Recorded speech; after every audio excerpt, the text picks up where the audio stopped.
Quentin Tarantino, Robert Rodriguez, Eli Roth, Rob Zombie, Edgar Wright. Back in 2007, these 5 filmmakers joined forces, all contributing to the same project. A film that brings us sights like deformed, decomposing zombies, vehicular homicide, limbs replaced by weaponry, Danny Trejo wiping out bad guys, a holiday slasher, supernatural beings dripping with goo, and even some Nazi werewolves for good measure. It was a fun experiment and a box office bomb. That film is called Grindhouse. We think it is time to be revisited.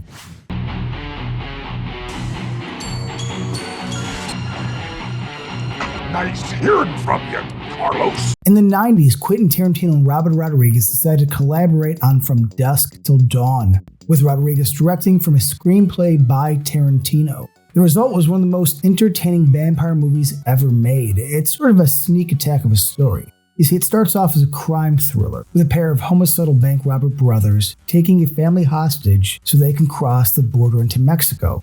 Once they're there, they stop by a bar and discover they have stepped right into a nest of vampires.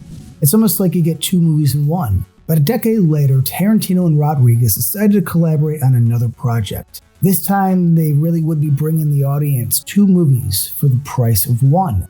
They were going to make a Grindhouse double feature. This was an immensely cool experiment they got Dimension Films to agree to finance. But there was a flaw as soon as it was announced. The fact that the concept of a Grindhouse double feature had to be explained to the public. Grindhouse was an American term for a theater that would primarily show low-budget horror and exploitation films, often in double features. The most popular Grindhouses stood on 42nd Street, Manhattan. But by the time Tarantino and Rodriguez were planning their movie, the Grindhouse era had been over for 20 years. Some parts of the United States didn't even have Grindhouses to begin with.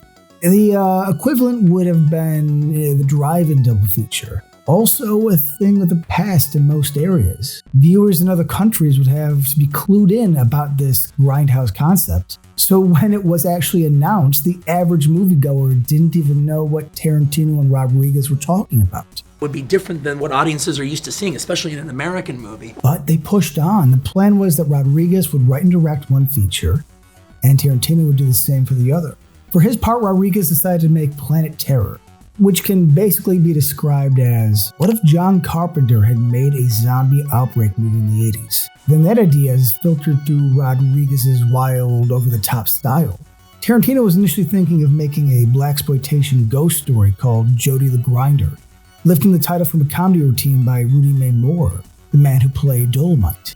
This story would have followed a group of college history students who go on tour of southern plantations, where they run into a ghost of a slave who had been cursed by the devil. But Tarantino decided to set that idea aside and instead draw inspiration from 70s car movies like Vanishing Point and Dirty Mary, Crazy Larry.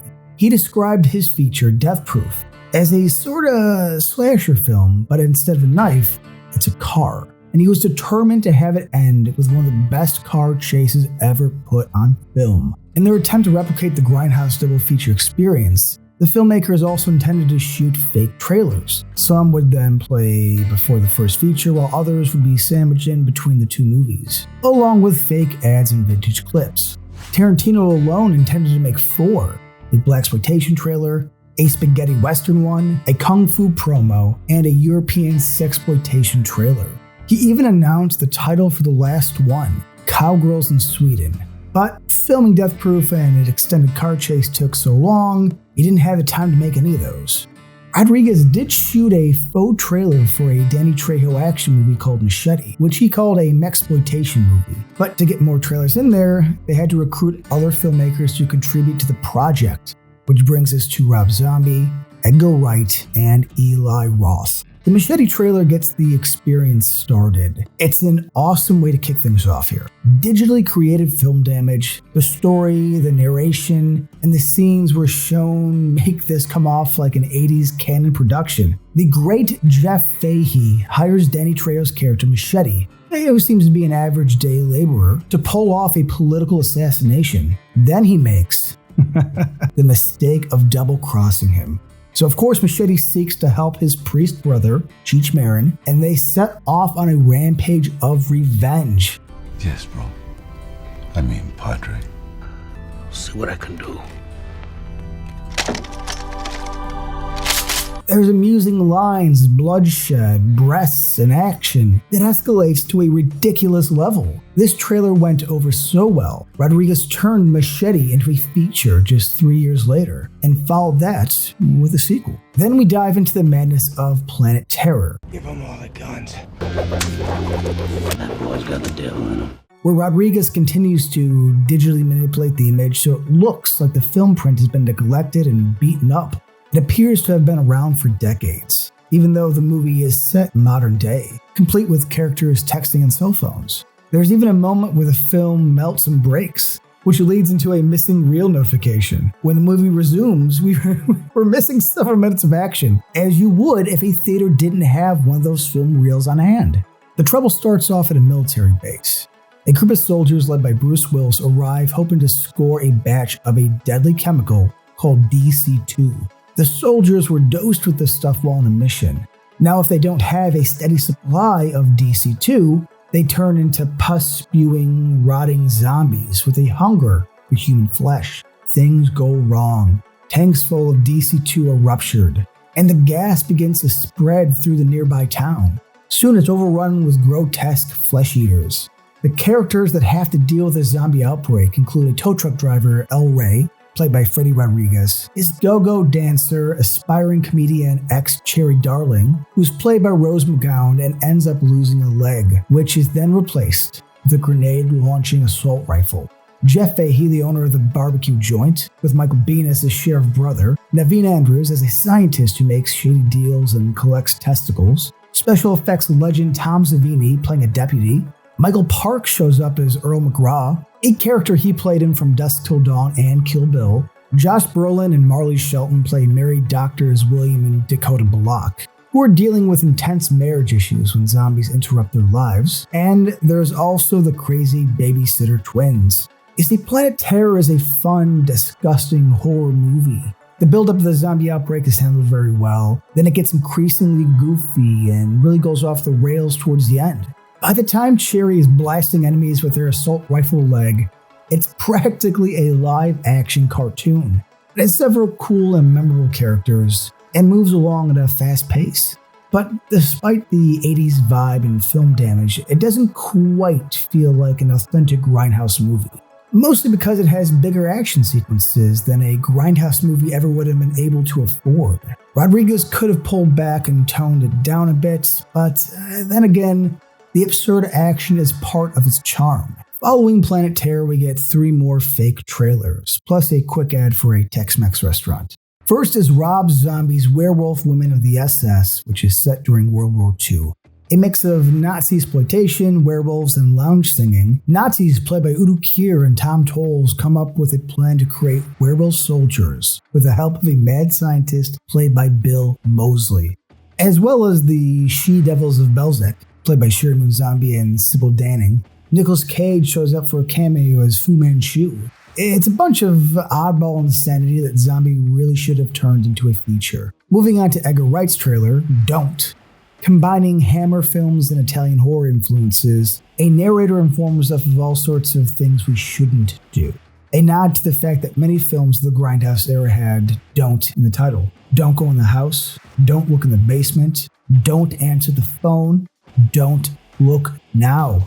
Wright shows off things like a fog-enshrouded mansion, people being turned into homicidal maniacs with completely white eyes. Plus there's a diapered man-baby chained in the basement. It's not clear what is going on in Don't, but there are a lot of familiar faces. Jason Isaacs, Lucy Punch, Nick Frost, Simon Pegg, Emily Booth. If Wright were ever to try turning Don't into a feature, it would be interesting to find out exactly what the story is. Then we get Eli Roth's holiday slasher tribute Thanksgiving, a glimpse at the best 80s slasher that was never made. With Creepshow music over the imagery, it sets up the story of a blade-wielding madman dressed like a pilgrim who ruins Thanksgiving for the town of Plymouth, Massachusetts.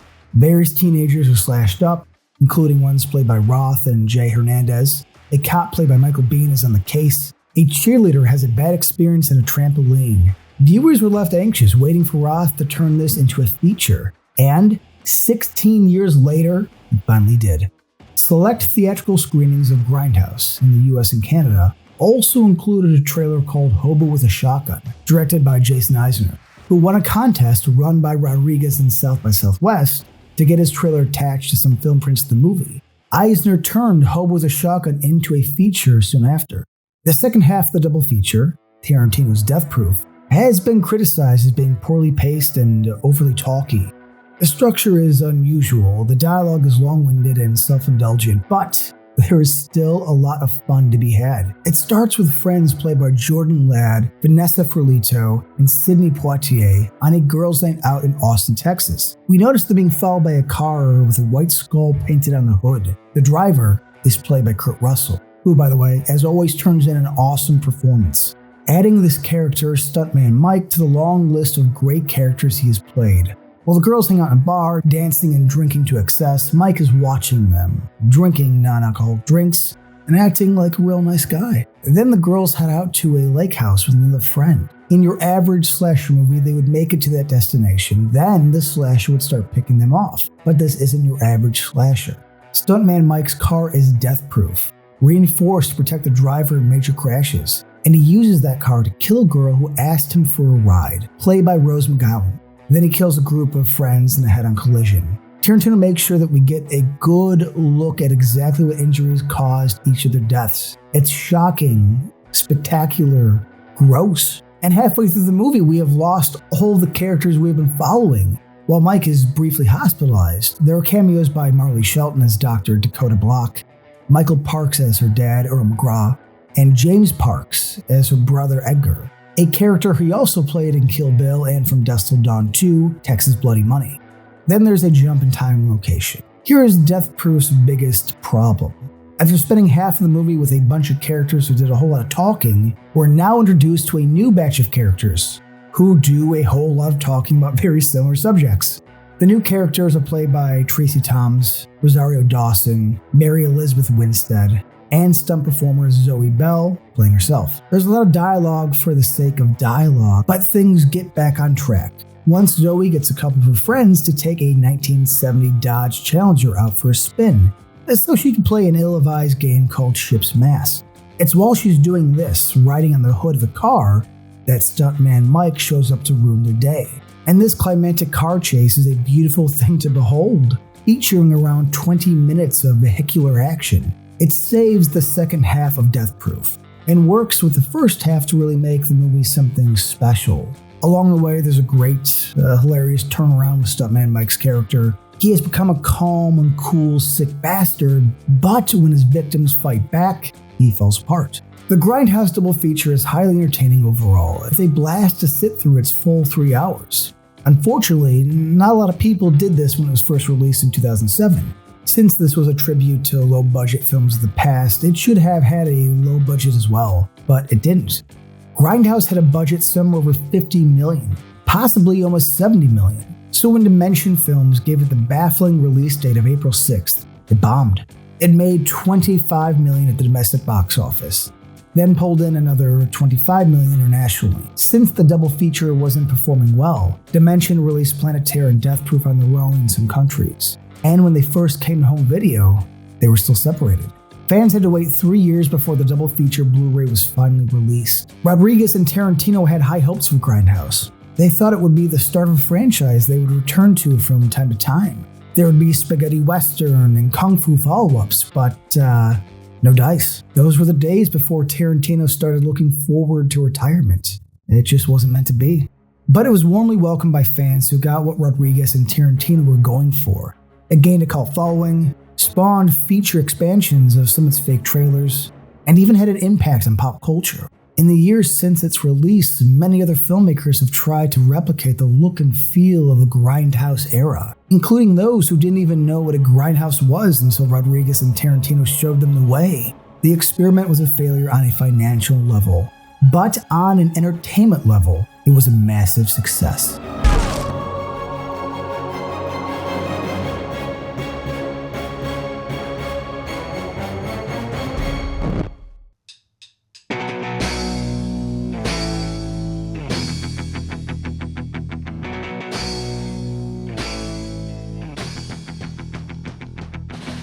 Seems like the world is moving on. Didn't stop to look around. Didn't give a shit if you're crashing down. You can close your eyes but not your skin. Don't believe what you refuse to see.